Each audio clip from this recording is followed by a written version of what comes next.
fight fans, as they were saying over in the Kudos Bank Arena, Aussie, Aussie, Aussie, oi, oi. I'd like to welcome everybody to the UFC 325 post-fight show. Yes, this is not Sam Bando. This is not Jack Gold. This is Tom Albano, back on the MMA Outsider broadcast airwaves, here with you for special post-fight show edition of the MMA Outsiders, immediately following the events that we saw in Australia for UFC 325. A bit of business to take care of the way. Make sure you hit that like button and subscribe. If you are watching us on YouTube, if you are watching us, because we are broadcasting to several places, broadcasting to YouTube, broadcasting to various of our X or Twitter based accounts, including the ETB Network, the MMA Outsiders, etc. So make sure you are, if you are watching on those platforms, hit that like button, hit that retweet button, hit that quote tweet button. Let us hear your thoughts on everything that has gone down here at UFC 325. Again, if you are watching us on YouTube, make sure to subscribe. And if you are watching on the Twitter sphere, make sure to also go over to our YouTube page, youtube.com/ETB Network, and subscribe and get notified for everything that's going on here at the Empty the Bench Network, whether it be the MMA Outsiders, whether it be the football forecast, or anything else here. Again, for those who don't know me, my name is Tom Albano. Where's my little thing here? Okay, there you go. I'm a senior writer for MMA News. I'm the lead event coverage there. Just finished coverage for that event, and I am an MMA contributor for Deadspin, giving my best bets prior to every UFC card, and then doing a little highlight piece after the UFC card on something big that happened at that UFC event. And let's see. Okay, so social media out of the way. Make sure to follow the MMA Outsiders at MMA Outsiders ETB. Make sure to follow the Empty the Bench Podcast Network at ETB Network. And make sure to follow myself at Thomas J. Albano. All right, all that out of the way. Thank you to the, oh my God, 100 people watching coming in the first couple of minutes. Shout out to all of you. Y'all are great. Let's go right into it with the recap. The main event, the thing that everyone wanted to see, UFC 325, the Featherweight Championship bout between Alexander Volkanovski and Diego Lopes. Alexander Volkanovski retaining with a decision win. And in a way, it was a decision win that was both close and not close at the same time, as strange it is to say. Because they fought a couple of even good rounds, Volk and Lopes, and yet the fight was so far off from their first fight. Like, Lopes in this fight didn't do anything to scream to me that he should be the UFC featherweight champion. Lopes didn't do anything for me to say that he should have the win over Volkanovski. This felt like a pretty clear Volkanovski win, although Lopes did bring it to him a little bit. You saw Lopes come out with some forward pressure early on, trying to bring the pressure to Volkanovski. But Volkanovski, even when he was on the back foot, still landing his strikes, landing his jab from range. Lopes was bringing out this real kick-based offense, doing a lot of low kicks, doing a lot of round kicks to the body. Volk, however, seemed to be prepared. First round, I guess you could say a little back and forth. Lopes, second round was back and forth as well.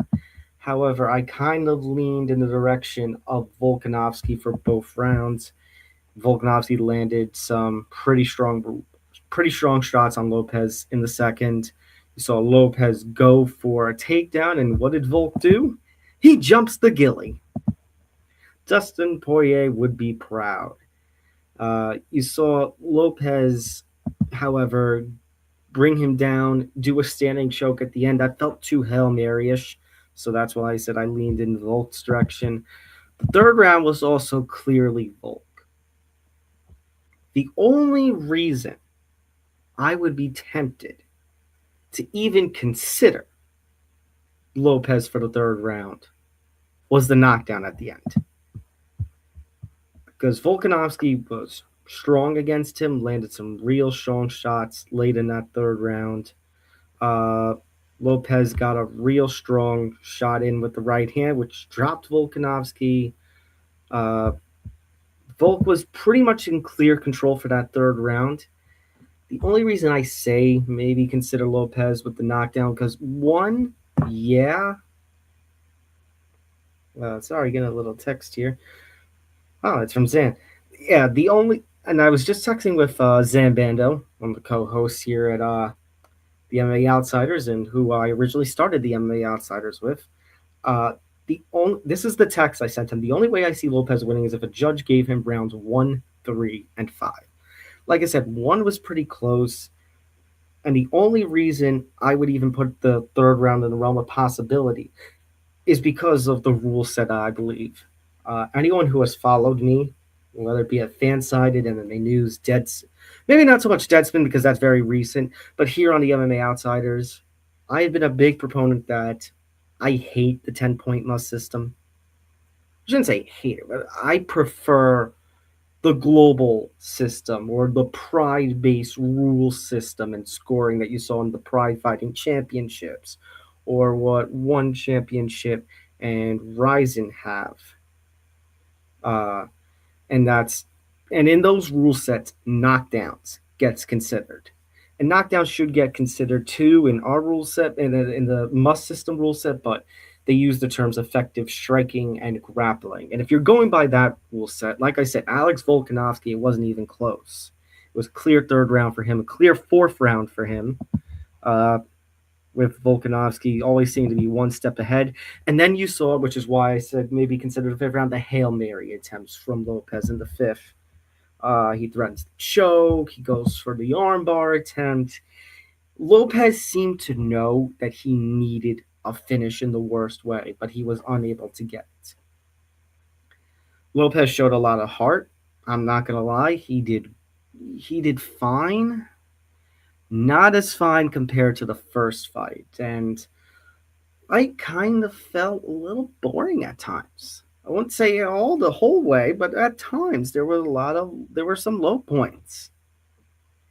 And Lopes, especially considering something that happened, which I'll mention when I do a very rapid fire discussion about what happened in the prelims, Lopes had to know going into this fight that he would not win on the scorecards. Lopes needed a finish to have a shot at winning the championship, or he needed some sort of dominant performance, and he did not deliver on that. It wasn't the strongest performance, and honestly, it's just one of those things where him winning the championship, even if you gave him rounds 1, 3, and 5, like I mentioned from my text conversation with Zan, it doesn't feel right. It just didn't even feel right that he got the rematch. Like, Volkanovski has not fought since April when he beat Lopes to get back the featherweight championship. You know, the reason Lopes got this shot was because of the way that he handled John Silva at Noche UFC 3 in September. And even then, I mean, if you look at the UFC's featherweight rankings, which I'm going to bring up, you know, he was ranked number 2 in that in those rankings. I actually want to see if I can share with you guys right here. Let's have a look. Ooh, why does this look a little off? Uh-oh. I don't know what you guys can see. I'm actually just going to stop that because everything looks a little too weird now at this point. Okay. Trying to get my own feedback. Sorry, there we go. All right. Let's see. FYI, Stevenson is shutting out Lopes. It's not even considered at all. That's even sadder. Is that you kind of had two fights that were heavily hyped. I shouldn't say, I don't know if I should say heavily, because this fight, I couldn't see anything just as okay, yeah. So I'll just read off the featherweight rankings, but I will say in relation to Zan's first comment here, it's sad. You had Volkanovski, Lopes being promoted, and Stevenson versus Lopes being promoted on the MMA and boxing ends, and the fact that neither fight was competitive at all kind of is really disappointing at that end. And to the point that I was going to make, the number one contender is Movsar Evloev, and I feel like Movsar was the one who deserved the next shot at the championship, and if not him, then Lerone Murphy, because Lerone Murphy has been building himself up in a huge way with his own unbeaten record, especially since we haven't seen him. I just needed to double check. Yeah, but we haven't seen him since the spinning back elbow knockout of Aaron Pico, which was an absolute highlight and one of the knockouts, if not the knockout of the year in 2025. And Seven Stevenson's about to knock him out at any moment. Well, that's disappointing on the Teofimo Lopes end. Really, really bad. But going back to this conversation, yeah, this was a clear Volk win, and I would like to see him, like I said, fight Movsar or Lerone Murphy next. I know Dana White probably finds Movsar, and the people behind at the UFC brass find Movsar to be pretty boring, but still, can't deny the skills, can't deny what he put into the work. And for the people who went on Lopes just because you heard the talk even a little bit during the UFC show, during the broadcast about, he's 37, he's going to, no, hold on, we got a comment for Zan. Volk versus Murphy seems to make sense. If they're going to go to England again, they should do just that. And that is the other question. Like, the only reason I would even see some sort of trilogy with Diego Lopes if the fight was brought to Texas or to Mexico, but I just don't want to see that fight again. Like I just said, I don't even think that this was the fight. This was way too soon. I would have liked to see Lopes get another win in a top 5 title eliminator kind of fight before even considering. Did it feel like Diego was chasing Volkanovski around the cage the whole fight? I just don't think Diego's offense was that is, Diego Lopes' offense was really going that much. I feel like he held a lot back. He was off to a pretty slow start. And as I said earlier, it felt like Volk, for the most part, not for a whole thing, but for the most part, was one step ahead of Lopes, and Lopes just could never really catch up to him. Even showed in the scorecards.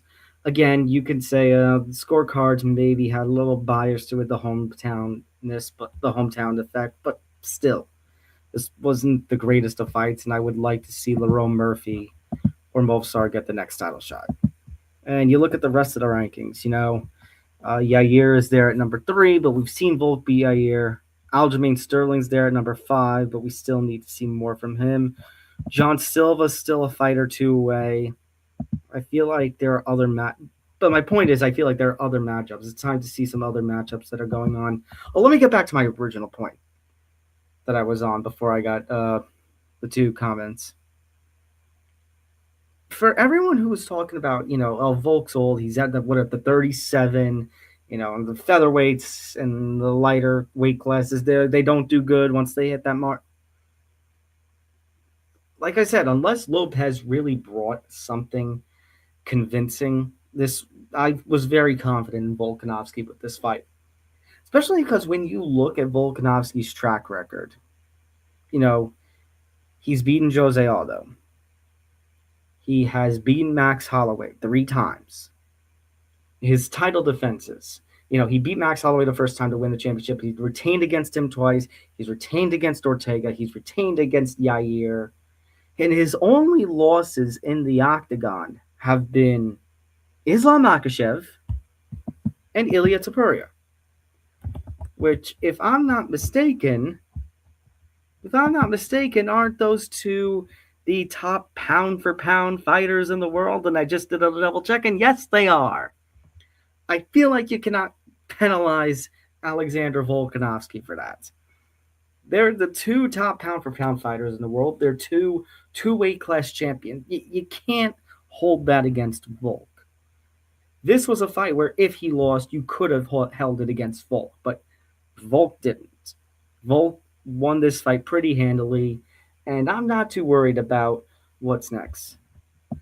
See, I don't think he'll. It just goes to show how good Topuria really is. Thank you. He also tied Jose. Yeah, so he tied Jose Aldo's record, most featherweight title wins, most featherweight title fight wins with 8. I would argue his resume is underrated more than anything. Zan, I've been constantly, when we were hosting the show, I've been constantly fighting off the idea of Volk being considered the featherweight GOAT when you've got Jose Aldo and Max Holloway in there. Now, I think you have to put it in consideration. I think you have to. I feel like he has put on a resume that is so strong.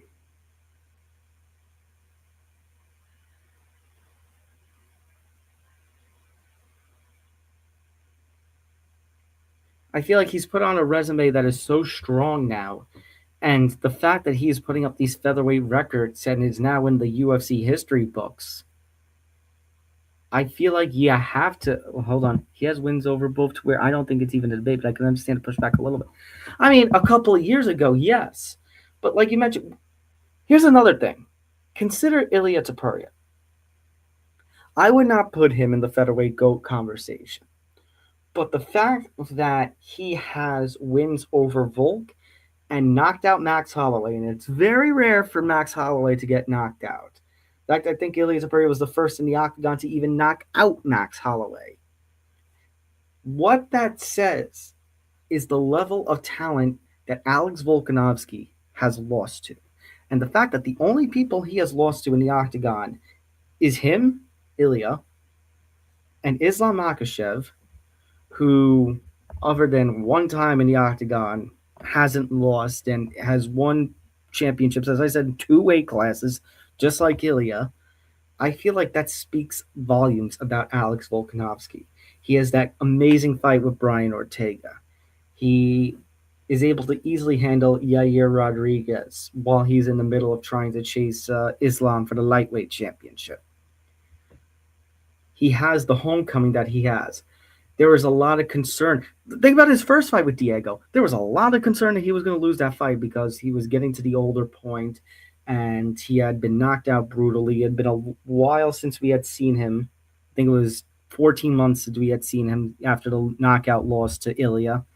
And then Volk put on a vintage performance.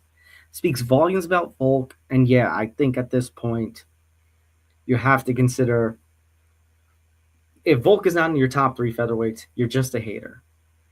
If Volk is, you have to think at this point, and you know how much Zan even knows how much I love Max. I think at this point he has lapped Max. I think the only person you can even consider featherweight GOAT, and it's only because of his long reign, long historic reign, and the fact that he was the inaugural UFC featherweight champion, is Jose. And Volk beat Jose. So I'm at the point where maybe you have to put him at number 1. Let me move on to a couple of other fights here. Benoit Saint-Denis brutally finishing Dan Hooker. And I kind of want to say that Hooker really, I think it was Capoza who brought it up on Twitter, but like I'm watching it with others. Even my dad, who was sitting behind me, said Hooker kind of lost himself the fight. Hooker went for that takedown in the second round, and Saint-Denis was just there, ready to bring him down and reverse that position. And once BSD got on top of Hooker, it just was not a contest. It was he was raining down blows. He threatened the arm triangle. Yeah, damn credit to Hooker and his toughness because, man, he was in that arm triangle for quite a bit. But at that point, BSD, realizing that he wasn't going to get the submission, what does he do? Rains down some elbows, rains down some punches. Obviously, with Herb Dean, it's going to be a little more damage than is necessary. But the fight gets The fight gets stopped at the end of the second round. Hooker's completely busted open. BSD with another strong victory. And you saw BSD then say that he wants to challenge for the championship either at lightweight or the BMF belt. And you have to consider BSD's resume. He loses his UFC debut at the end of 2021. Wins, is it 5 straight? 1, 2, 3, 4. Yeah, 5 straight, including that head kick knockout of Matt Frivola. He then loses 2 fights, but those 2 fights are against Dustin Poirier. Would you argue that Taria could have the greatest mini run if he ever fights Islam? That would mean he'd be Volk, Oliveira, potentially Gaethje, and Islam. Do you think it's possible? I want to say yes, but man, the UFC's got to make that fight at some point. It would for Valley. Yeah, I agree. BSD needs to fight Patty. Well, the point that I was going to go to, Zan, is that his only losses at this point in the Octagon, other than his UFC debut, are Dustin Poirier and Renato Moicano. And Moicano was the doctor stoppage. Those are not bad losses. And now he's racked up 4 wins in a row. He submitted Mauricio Ruffy, who we'll talk about in a little bit, knocked out Beneil Dariush in highlight fashion, and now gets this highlight finish of Dan Hooker. He's got to be... Let me double check Hooker's ranking in the lightweight scene. He was number 6, I want to say. Yeah, number 6. So at this point, BSD needs to have a fight with a top 5 guy. I wouldn't say have him fight for the BMF for the lightweight title yet. I think he needs to have a top 5 guy, and the people in that department, obviously Max Holloway and Charles Oliveira, are booked. I would probably agree with you, Zan. Either Patty in Patty's first fight since the loss to Gaethje last week, or maybe the loser of Holloway versus Oliveira's BMF title fight that's going to happen at the start of March or early March. I think those are the 2 kind of opponents you look at for BSD next. As far as Dan Hooker goes, I mean, he lost to Armin. He's now lost to BSD. He's still going to be in the top 10, I feel. Maybe have him go against, somebody like a Beneil Dariush, maybe even Fiziev next. Maybe even throw Michael Chandler in that mix. I don't know. I don't know what's next for Chandler. Chandler's really gunning for this Conor McGregor fight, but it's just not going to happen. He's really trying to hang on to this false hope.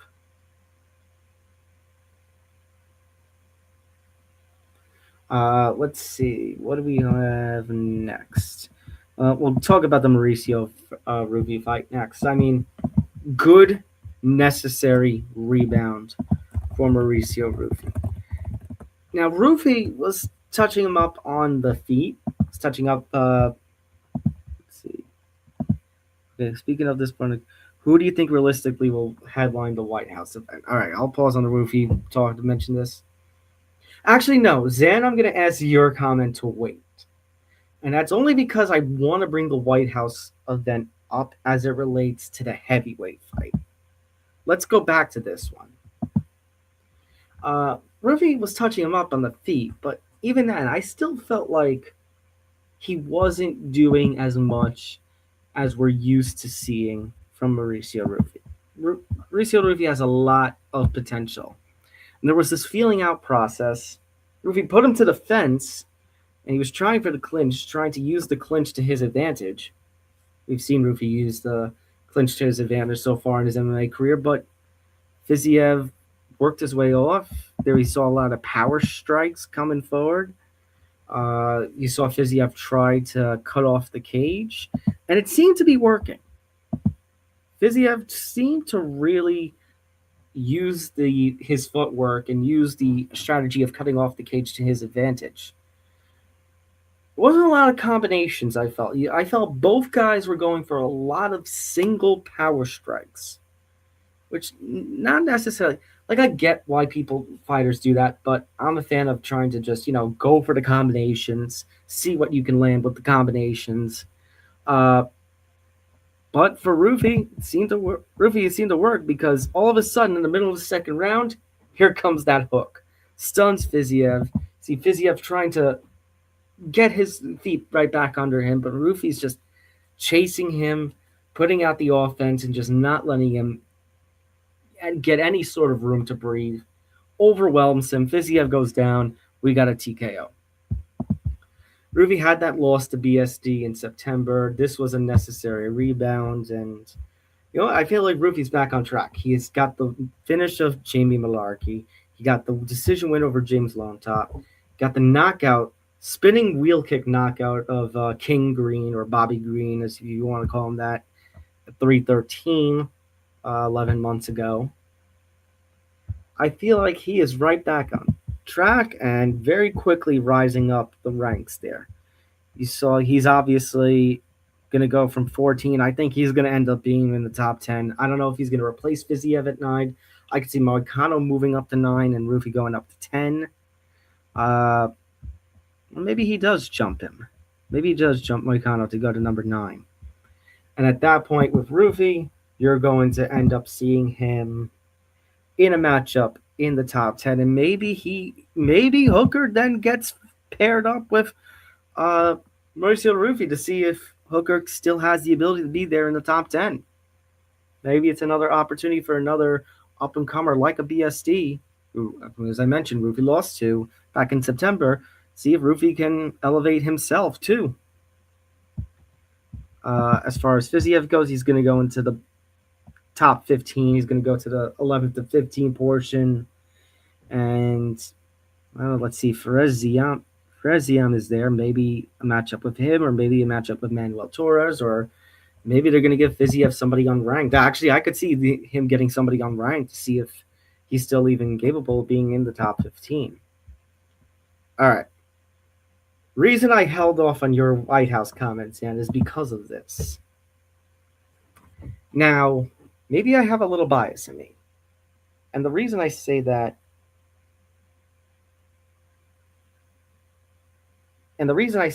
is because of the fact that it broke my streak of successful bets on the Deadspin series that I do, because 2 out of 3 ain't bad, but still, in my opinion, I saw Tai Tuivasa's 5-fight losing streak. I said, all right, Teixeira's got to have a rebound from his loss to Diego Lopes. So Tuivasa, 5 straight losses, and then you're ranked number 12.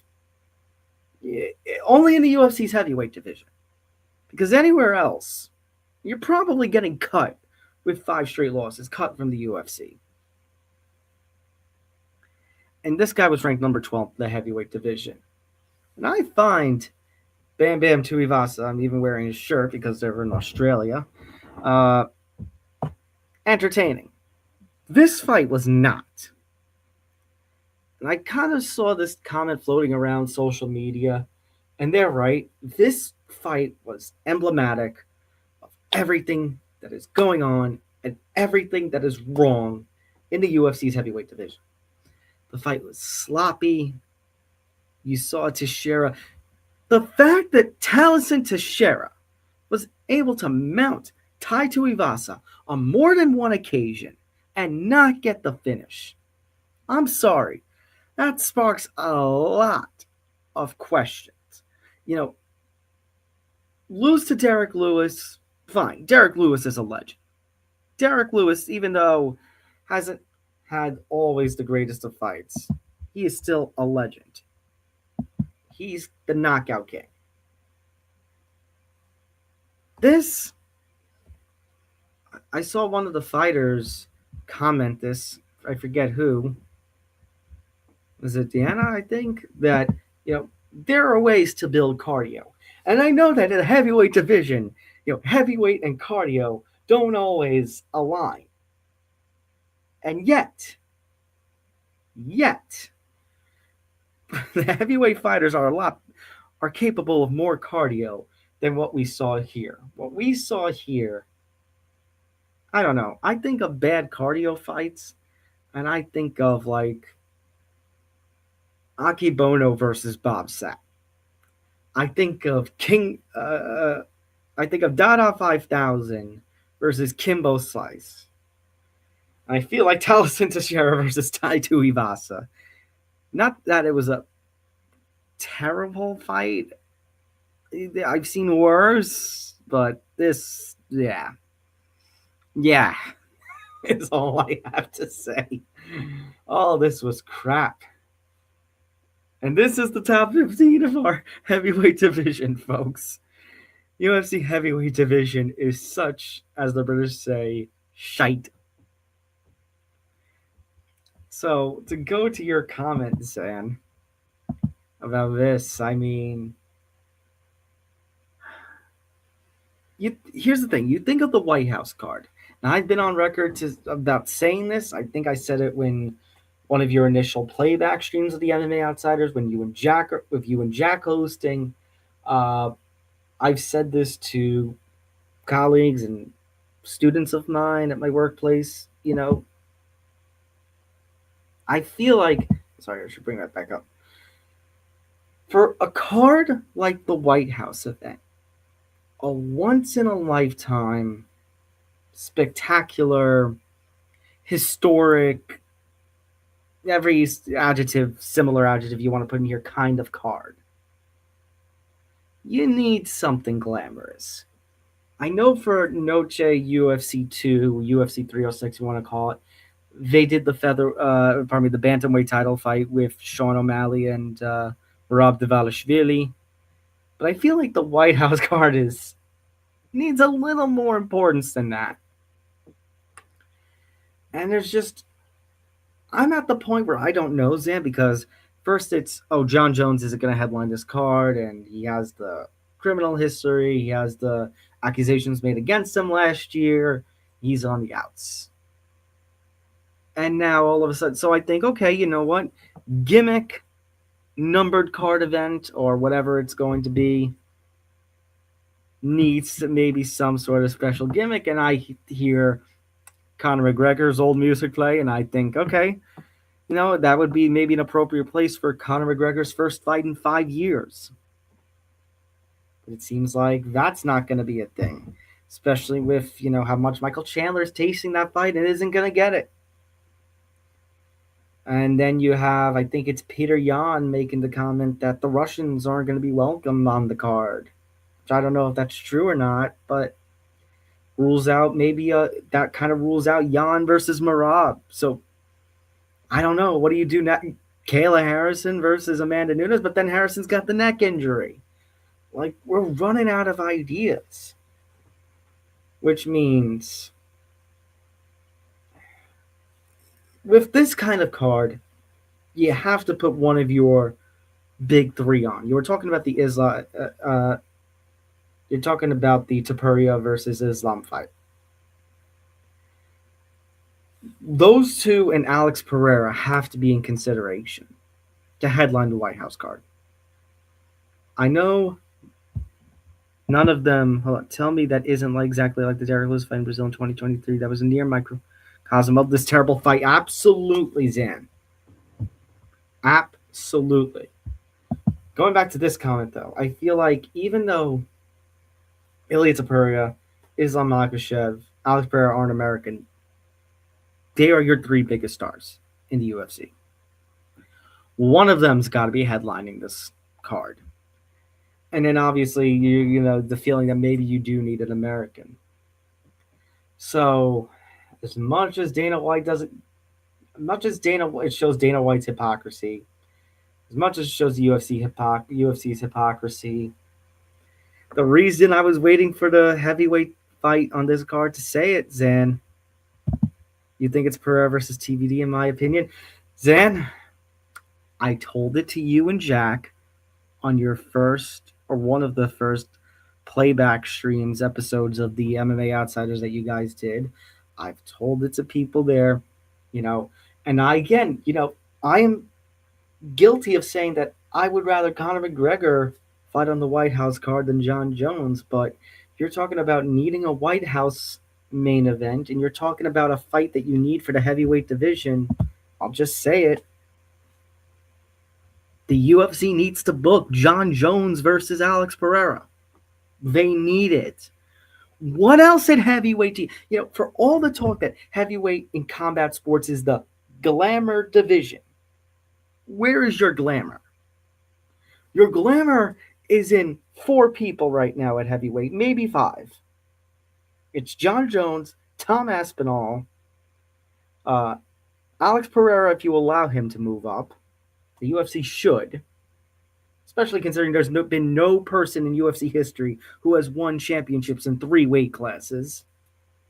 The only reason I throw Cyril Gane in there is because he was on his way to seemingly defeat Tom Aspinall at 321 before the eye poke. And then maybe Waldo Cortez Acosta, because of what he's accomplished, that he was one of the top fighters of the year in 2025. Let's see, Nick says, he spoke about this on EW, Conor versus Paddy or Conor versus O'Malley. Tell me that. The only problems I see with this, one, I don't know if Conor has an interest in fighting Paddy. I could see it being absolutely amazing. The people would be nuts for that, so I don't mind that. The problem with O'Malley, that would have to mean O'Malley would have to go up to lightweight, and I don't think O'Malley's going to do that. Not after his win over Song Yadong last week. The win over Song Yadong just shows, especially now that Peter Yan is the champion, now that Merab's no longer the champion, that Sean O'Malley can still compete in the featherweight division. He is still a top contender within this division.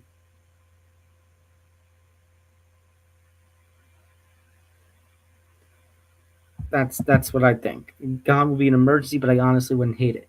Now, I understand, Zan. No, my point was, if you're looking for something like a glamorous heavyweight title fight to main event the White House, if you're not going to do Conor, or Conor's not going to come back, or Conor gets hurt again, or there's more of these little contract breakdowns between Conor and the UFC,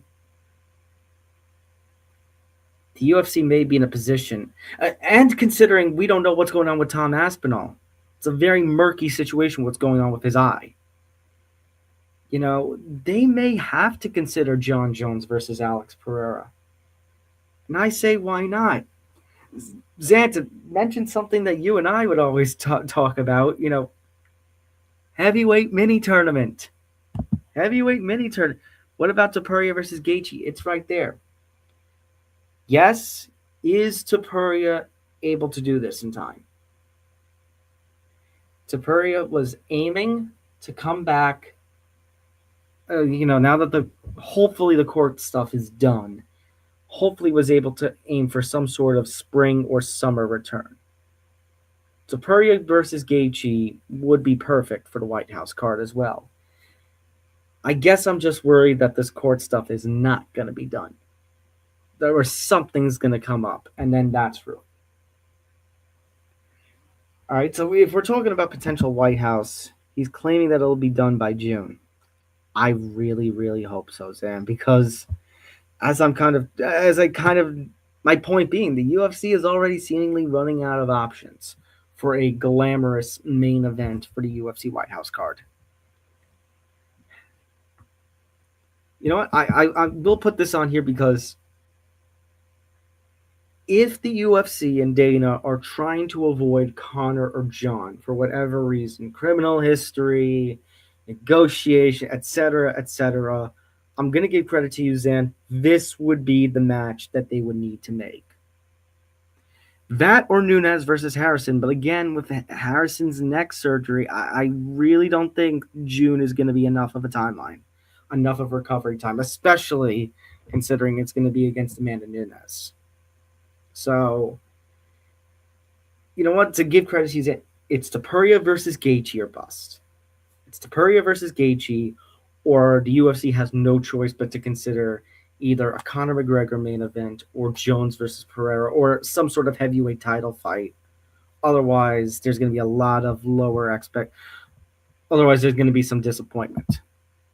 Talking trash to Conor Ben. He's doing a great job selling this. I mean, I saw their stuff. I think it was on the Ariel Helwani show a couple months back. And yeah, I feel like those two are going to end up having a fight at some point. All right. Uh, the family owns a bakery, damn it. Another awesome first round finish for Quillan Salkilld. Or was it that they owned a bakery? And I guess now with all that Salkilld is doing in the UFC, maybe they sold it off because I don't know. I thought I heard John Anagan. It seemed like somebody on Twitter was saying too. He said owned a bakery, and that they don't own it anymore. Maybe they sold it off. But I mean, he got a performance bonus, I see. So congratulations to him. Look what this man has done. 19-second finish of Anshul Jubli in his UFC debut at UFC 312. Decision win over Yanalash Moose. The knockout of Nasrat Haqparast. Oh my Haqparast, my God. I'm still having visions of that finish. And then the choke of Mullarkey here. This guy. Okay, they owned a bakery when he was a kid. Okay. My point is that line is going to go down with legendary status. And right now, Salkilld is doing some amazing things. And with these kinds of finishes that he has, and the fact that he's won on the Contender Series, got a contract that is now 4-0 in the UFC, I think maybe you got to consider somebody ranked. I don't want to jump the gun too much, but one of those lower guys in the UFC lightweight rankings. You have Ziam, you have Torres. Hey, you know what? Rafael Fiziev might find himself down there, like I mentioned. Maybe you have both Fiziev versus Salkilld. Maybe that's next. Jamie Mullarkey, unfortunately, I don't even know if he's going to be around in the UFC after this. I think he falls to now 2-5 in the Octagon. It's not a good look. Let's see. All right, let's do some brief prelim highlights. As I accidentally closed out the page I was on that listed all the fights. Billy Akana versus Junior Tafa. I don't even know if Junior Tafa is going to have a job at the UFC after this. I know he's a light heavyweight, but does Junior Tafa just go up to heavyweight? Because what else does heavyweight need at this point? Jacob Malkoun versus Torres Finney. I'm going to go back to Roston versus Brundage, but Malkoun and Finney, yeah, that wasn't good. That was not good at all. At this point, I feel like Dana White has been proven correct. All the apprehension that he had of signing Torres Finney, he's got to go. I don't like calling for people's jobs like the way they am, but he's got to go. It's just not good. And it brings a lot of questions about his now 11-1 record. And one of the wins he has is over Cam Roston. And, Cam Roston, I thought he was going to do a much better job than he did against Cody Brundage. He still got the finish. But still, I didn't think it was going to take to the late second round. I thought it'd be like early second round. I thought it'd be late first round. Cam just wasn't a bad performance, but it was still disappointing.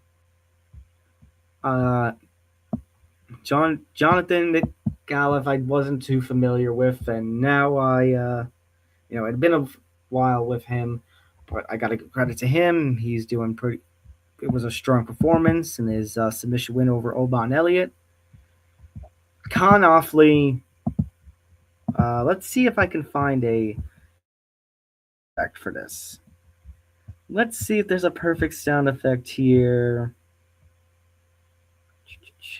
Yes. Here is what I think of Con Offley's victory. Clown show, clown show, clown show, clown show.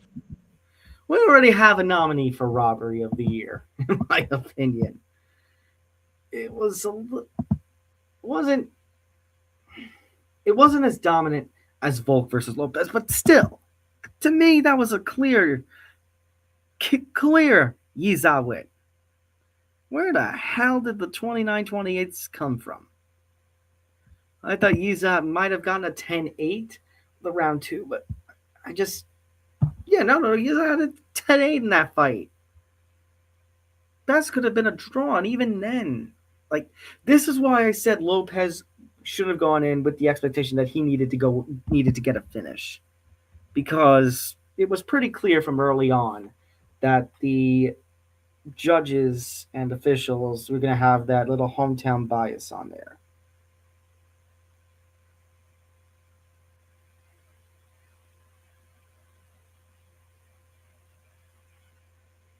Sorry, guys, getting a text that I need to answer. Hold on. Okay. Uh, then you had the road to UFC, the road to UFC finals. Domar fan, really dominant performance. Big ups to him. I'm looking forward to seeing what he can do with in the UFC. Nakamura, oh my god, he was down 2 rounds to nothing. He slowly started to make his way back with his striking. You know, Slay's grappling was too much for him until I got a little bit tired. And Nakamura was able to find the rhythm of striking, get back into it, and all of a sudden that knee. Perfect picture comeback victory. Really happy for Nakamura. And then Lawrence Louis and Selang Rangbo, pretty back and forth fight. Credit to Louis for, I think it was his grappling. Good on him for what he did in there. All right. So let me look very briefly to see who got the bonuses. Volk versus Lopez getting fight of the night. Then you have Mauricio Ruffy getting a performance bonus. Quillan Salkilld got a performance bonus.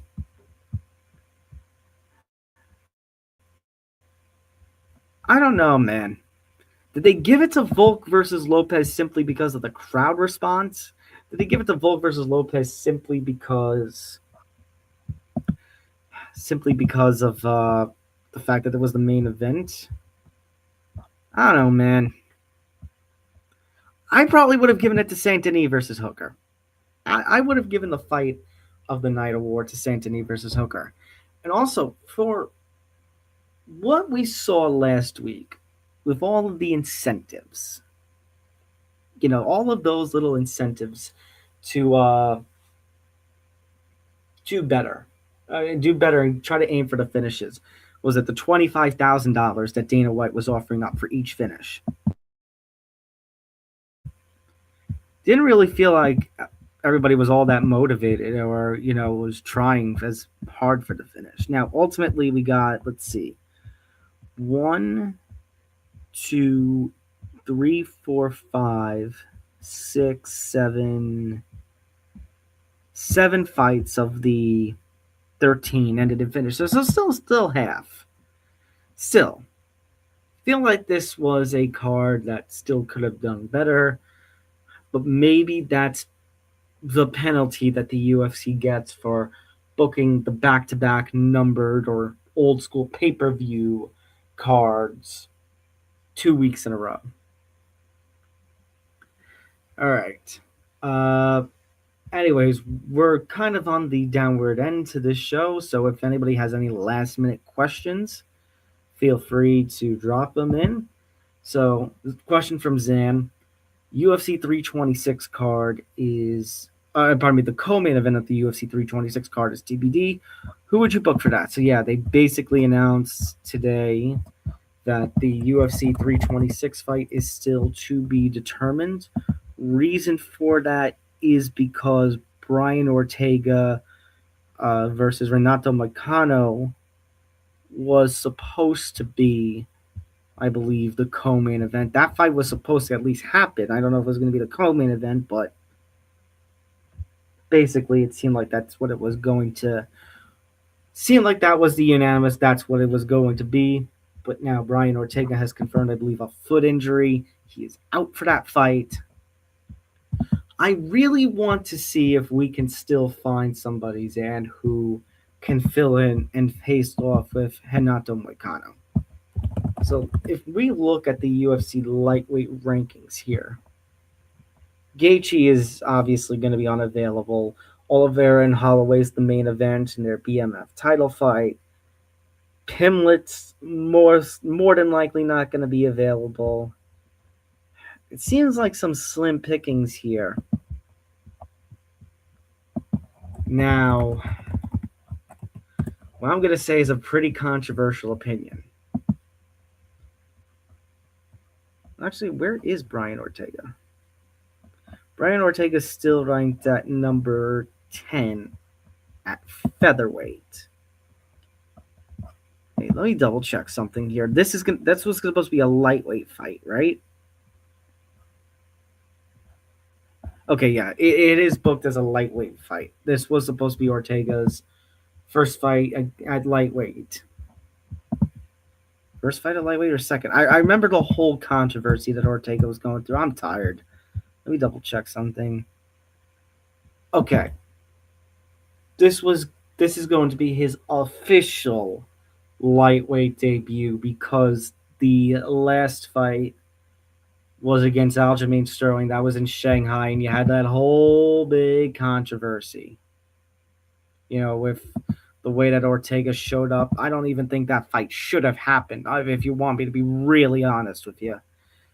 But if you want to give Renato Moicano, he's ranked at number 10.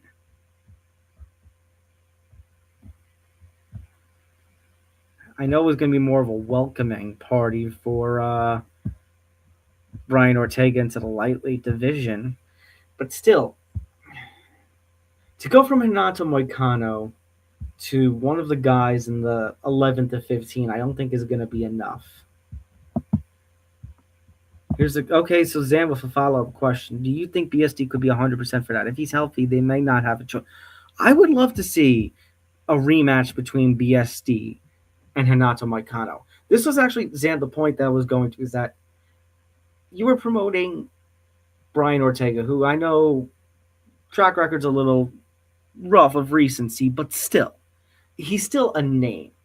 To go from him to Renato Moicano instead facing, Manuel Torres or Ferezian, it just doesn't work.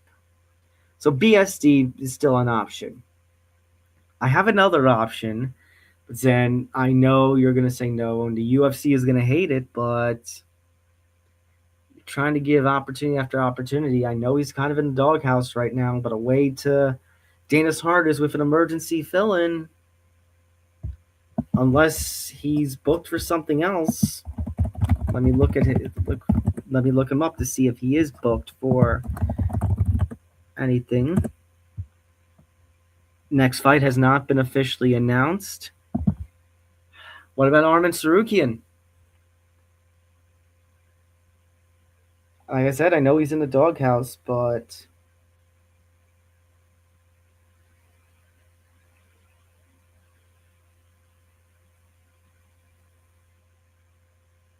as you kind of just alluded to, UFC is already pretty damn low on its options. So I'm just going to throw that out there. See, well, they said he needed to work his way back up. I think this might be a good matchup. Well, in your words, Zan, if BSD is going to be unavailable for March, I doubt it. I think he would be available, and BSD is the kind of dog that would do that. But, as I kind of alluded to, and you kind of put out the way to somebody, to Dana White and Hunter Campbell's heart, with a fill-in like that. If Arman Tsarukyan can mind his P's and Q's, not get into any altercations with fans, not headbutt any opponents at a weigh-in, and Arman Tsarukyan goes into UFC 326, emergency fill-in on about a month's notice in a co-main event, and beats Renato Moicano, who is a former title challenger. Bear in mind, it was on 1 day's notice, but he is a former title challenger. That would give him another win over a former title challenger or champion. And that puts Tsarukyan back in the running in the lightweight title scene. That, a strong performance in a fill-in notice like that. And like you said, maybe everything is all of a sudden forgetting, the past is the past. And then Tsarukyan is right back in line to challenge the Topuria Gaethje winner. So there's that. All right. So that is going to do it, I think, for the UFC 325 post-fight show. I want to thank everybody for tuning in. This is going to be the first in a series. I feel like this is going to be my way back into the MMA outsider sphere. So thank you all for welcoming me back with open arms. That includes Nick Morrison, that includes Sam Bando, Jack Gold. Good to be back on the MMA airwaves here. Make sure you follow my work at MMA News and Deadspin. Uh, Obviously, as I mentioned, we couldn't do it last week for reasons and still trying to figure things out. But now here we are, and the next time you see me for a post-fight show is probably going to be the next pay-per-view. Or I gotta get used to doing the WWE-ish language here. Premium live event will be UFC 326, which takes place on Saturday, March 7th, T-Mobile Arena in Las Vegas. As I mentioned, the main event, BMF belt on the line. It is a lightweight matchup, another lightweight matchup. There's been a lot of lightweight matchups of late, but BMF belt on the line as Max Blessed Holloway takes on Charles Du Bronx Oliveira in a fight that I am drooling over. I cannot wait to see that matchup. It is going to be fantastic. It's going to be unbelievable. A lot of high expectations. Co-main event is TBD. Hopefully, as I said, they find somebody for Nato Moicano. Maybe BSD does the quick turnaround.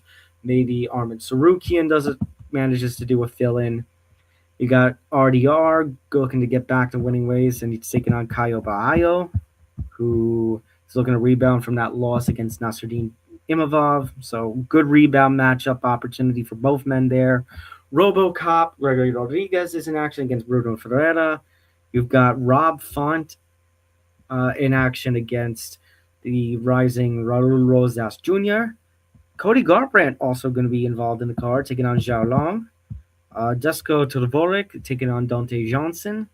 So a couple of names, a couple of good matchups to look forward to on that card. But of course, the big one being the BMF, Holloway and Oliveira. That should be fun.